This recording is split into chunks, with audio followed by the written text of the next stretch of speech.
Hi friends, ഇന്ന് നമ്മൾ ഒരു അടിപൊളി ഉലുവാക്കറിയാണ് ഉണ്ടാക്കാൻ പോകുന്നത്. ഉലുവാക്കറി ഉണ്ടാക്കുന്നതിനാവശ്യമായ സാധനങ്ങളാണ് തേങ്ങ, ഉലുവ, ഇത് പിഴുപുളിയാണ്. ഇത് ഞങ്ങളുടെ നാട്ടിൽ പിഴുപുളി എന്നാണ് പറയുന്നത്. നിങ്ങളുടെ നാട്ടിൽ എന്താണ് പറയുന്നതെന്ന് കമൻറ്റ് ചെയ്യണേ.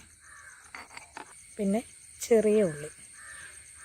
ഇനി ഇതിന് ചേർക്കാനുള്ള പൊടികളൊക്കെ ഇത് തയ്യാറാക്കുമ്പോൾ പറയാം കേട്ടോ. ഇപ്പോൾ നമ്മൾ ഒരു ചട്ടി അടുപ്പിൽ വെച്ചു. ചൂടാകുമ്പോൾ തേങ്ങ ഇട്ട് കൊടുക്കാം. ചട്ടി ചൂടായിട്ടുണ്ട്. എടുത്തു വെച്ചിരിക്കുന്ന തേങ്ങ ഇട്ട് കൊടുക്കാം.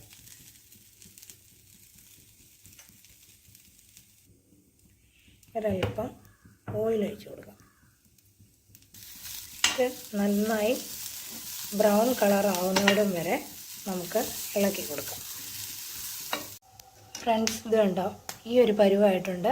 ഇനി നമുക്ക് തീ ഓഫ് ചെയ്യാം. മല്ലിപ്പൊടി, മുളക് പൊടി, മഞ്ഞൾപ്പൊടി, പൊടിയെല്ലാം ഒന്ന് നോക്കട്ടെ. തീ ഓഫ് ചെയ്തിട്ട് വേണം ഇതൊക്കെ ചെയ്യാൻ കേട്ടോ. അത്യാവശ്യം മൂത്തിട്ടുണ്ട്. നമുക്കിതിനി ഒരു മിക്സിയുടെ ജാറിലേക്കിട്ട് അരച്ചെടുക്കാം. അപ്പോൾ ഞാൻ കടുക് താളിക്കാനുള്ള ചട്ടി അടുപ്പിൽ വെച്ചിട്ടുണ്ട്. എണ്ണ ഒഴിച്ചു കൊടുക്കും.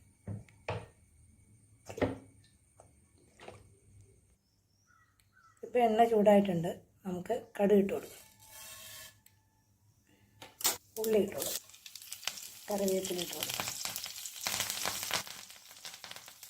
ഇനി നമ്മുടെ ഏറ്റവും സ്പെഷ്യൽ ഇൻഗ്രീഡിയൻ്റായ ഉലുവ ചേർത്ത് കൊടുക്കാം.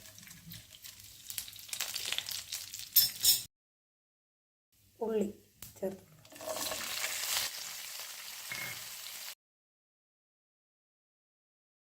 ഇപ്പോൾ ഉലുവയും ഉള്ളിയും എല്ലാം നന്നായിട്ട് വഴണ്ടി വന്നിട്ടുണ്ട്. ഇനി അരപ്പ് ചേർത്ത് കൊടുക്കാം.